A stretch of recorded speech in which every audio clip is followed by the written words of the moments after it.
দক্ষিণ এশিয়ার আকাশে কি নতুন শক্তির উত্থান ঘটতে যাচ্ছে? কেন বাংলাদেশের সম্ভাব্য প্রতিরক্ষা আধুনিকায়ন নিয়ে একই সঙ্গে নজর রাখছে ওয়াশিংটন, দিল্লি এবং বেইজিং? চীনের অত্যাধুনিক J-10CE যুদ্ধ বিমান, সামরিক প্রযুক্তি সহযোগিতা, ড্রোন সক্ষমতা এবং আঞ্চলিক নিরাপত্তা সমীকরণ সবকিছু মিলিয়ে এমন একটি আলোচনার সামনে এসেছে যা শুধু বাংলাদেশের প্রতিরক্ষা নীতিই নয়, পুরো দক্ষিণ এশিয়ার ভূ রাজনৈতিক ভারসাম্যকেও প্রভাবিত করতে পারে বলে মনে করছেন অনেক আন্তর্জাতিক বিশ্লেষক। আজকের প্রতিবেদনে আমরা জানার চেষ্টা করব কেন একটি সম্ভাব্য চীন বাংলাদেশ প্রতিরক্ষা সমঝোতা নিয়ে এত আলোচনা, এর পেছনে কি কৌশলগত হিসাব রয়েছে এবং এই সমীকরণ বাস্তবে রূপ নিলে বাংলাদেশের জন্য কি ধরনের সুযোগ ও চ্যালেঞ্জ তৈরি হতে পারে। ওয়াশিংটন সতর্ক, দিল্লি নিবিড় পর্যবেক্ষণে, আর বেইজিং খুলতে চাইছে নতুন কৌশলগত দরজা। এমন এক সময়ে বাংলাদেশকে ঘিরে শুরু হয়েছে নতুন আলোচনা যা আগামী দিনের দক্ষিণ এশিয়ার নিরাপত্তা ও শক্তির ভারসাম্য নিয়ে নতুন প্রশ্ন তুলছে। বাইরের দৃষ্টিতে এটি একটি সাধারণ দ্বিপাক্ষিক সফর বলে মনে হতে পারে। অর্থনীতি, বিনিয়োগ, বাণিজ্য, অবকাঠামো উন্নয়ন এবং পারস্পরিক সহযোগিতা এসব বিষয় আন্তর্জাতিক সফরের নিয়মিত অংশ। কিন্তু আন্তর্জাতিক কূটনীতি অনেক সময় দৃশ্যমান আলোচনার চেয়ে অদৃশ্য সমীকরণের উপর বেশি নির্ভর করে, আর সেই কারণেই সাম্প্রতিক এই আলোচনা নিয়ে বাড়ছে আগ্রহ। আন্তর্জাতিক সম্পর্ক বিশ্লেষকদের মতে বাংলাদেশের সামরিক আধুনিকায়নের সঙ্গে সম্পর্কিত কয়েকটি গুরুত্বপূর্ণ বিষয় বর্তমানে আলোচনায় রয়েছে। বিভিন্ন প্রতিরক্ষা সূত্র এবং আন্তর্জাতিক পর্যবেক্ষকদের বিশ্লেষণে উঠে এসেছে যে বাংলাদেশের বিমান বাহিনীর সক্ষমতা বৃদ্ধির বিষয়টি গুরুত্বের সঙ্গে বিবেচনা করা হচ্ছে। এই আলোচনার কেন্দ্রে রয়েছে চীনের বহুল আলোচিত J-10CE যুদ্ধ বিমান। সামরিক বিশেষজ্ঞদের ভাষায় এটি শুধু একটি যুদ্ধ বিমান নয়, বরং আধুনিক আকাশ যুদ্ধের জন্য তৈরি একটি পূর্ণাঙ্গ মাল্টিরোল প্ল্যাটফর্ম। আকাশে আধিপত্য প্রতিষ্ঠা, দূরপাল্লার হামলা পরিচালনা, উন্নত মিসাইল ব্যবস্থার ব্যবহার এবং আধুনিক নেটওয়ার্ক ভিত্তিক যুদ্ধ পরিচালনার মতো সক্ষমতার জন্য এই প্ল্যাটফর্ম আন্তর্জাতিকভাবে পরিচিত। বিভিন্ন আন্তর্জাতিক প্রতিরক্ষা মহলে কয়েক মাস ধরেই আলোচনা চলছে যে বাংলাদেশ এই প্ল্যাটফর্ম নিয়ে মূল্যায়ন করছে। যদিও আনুষ্ঠানিকভাবে কোনো বড় ঘোষণা আসেনি, তবুও সম্ভাব্য সমঝোতার বিষয়টি আন্তর্জাতিক পর্যবেক্ষকদের নজর কেড়েছে। কারণ বিষয়টি শুধুমাত্র যুদ্ধ বিমান ক্রয়ের মধ্যে সীমাবদ্ধ নয়।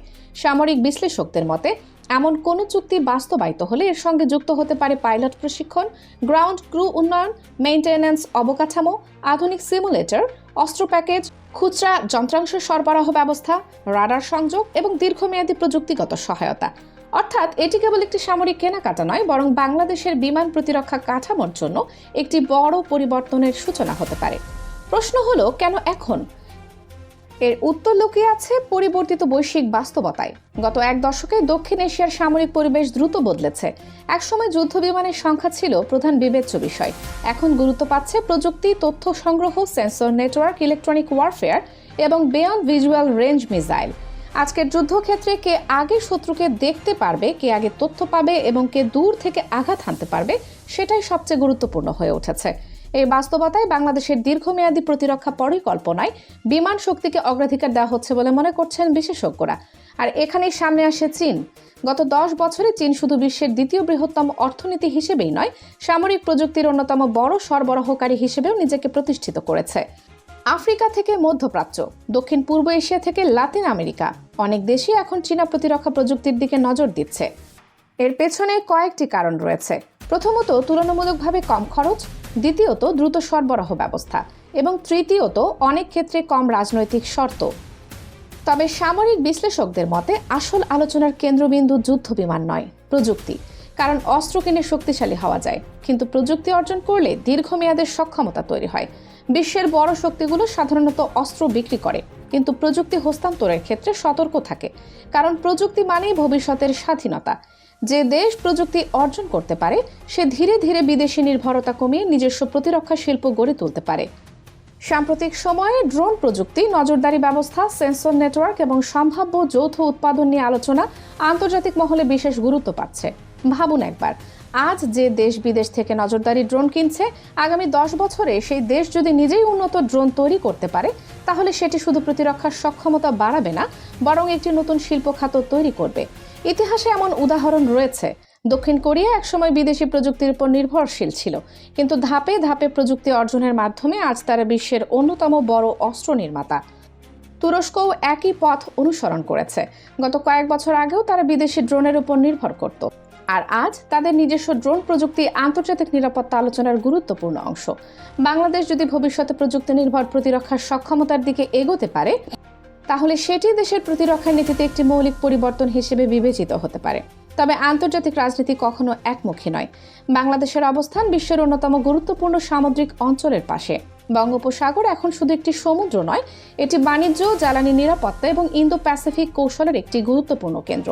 এখানে যুক্তরাষ্ট্র তার কৌশলগত উপস্থিতি বজায় রাখতে চায়, ভারত চায় আঞ্চলিক প্রভাব ধরে রাখতে, চীন চায় বাণিজ্যিক ও নিরাপত্তা সংযোগ আরও বিস্তৃত করতে। ফলে বাংলাদেশকে ঘিরে প্রত্যেক বড় শক্তিরই আলাদা হিসাব রয়েছে।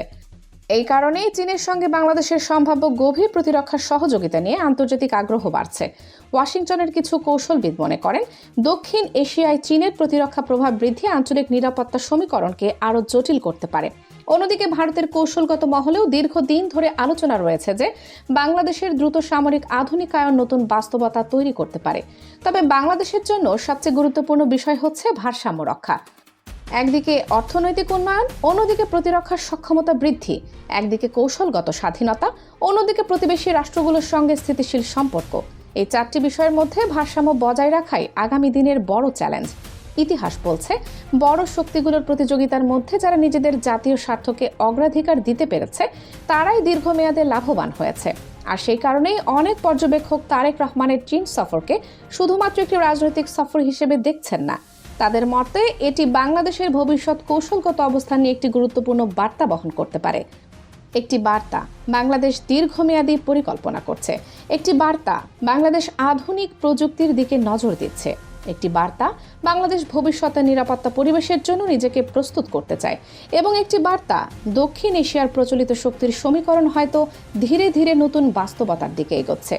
আজ বিশ্বের অনেক কূটনৈতিক দৃষ্টি ঢাকার দিকে, কারণ ইতিহাসে বহুবার দেখা গেছে একটি বিদেশ সফর শুধুমাত্র সফর হয়ে থাকে না, কখনো কখনো সেটি হয়ে ওঠে ভবিষ্যতের বড় পরিবর্তনের সূচনা। এখন প্রশ্ন একটাই, বাংলাদেশ কি শুধু নতুন বিনিয়োগ, বাণিজ্য এবং অর্থনৈতিক সহযোগিতা নিয়ে ফিরবে, নাকি এমন কোনো কৌশলগত সমঝোতার ভিত্তি তৈরি হবে যা আগামী 20 বছর দক্ষিণ এশিয়ার আকাশ, নিরাপত্তা এবং ভূ রাজনীতির আলোচনাকে নতুন রূপ দেবে? সেই উত্তর এখনো সময়ের হাতে। তবে একটি বিষয় স্পষ্ট, বিশ্ব রাজনীতির দাবার বোর্ডে বাংলাদেশকে আর শুধু দর্শক হিসেবে দেখা হচ্ছে না। বাংলাদেশ এখন নিজের স্বার্থ, নিজের কৌশল এবং নিজের ভবিষ্যৎ নিয়ে নতুনভাবে ভাবছে। আর যখন কোনো মধ্যম শক্তি নিজের অবস্থান শক্ত করতে শুরু করে, তখন বড় শক্তিগুলোকেও নতুন হিসাব কষতে হয়। হয়তো এ কারণেই আজ এত আলোচনা, হয়তো এ কারণেই এত নজর, আর হয়তো এ কারণেই বাংলাদেশের আগামী পদক্ষেপ নিয়ে আগ্রহী পুরো অঞ্চল। দেখা যাক ইতিহাসের পরবর্তী অধ্যায়ে কি লেখা হয়। কানিজ ফাতেমা সোমা, 0 টিভি।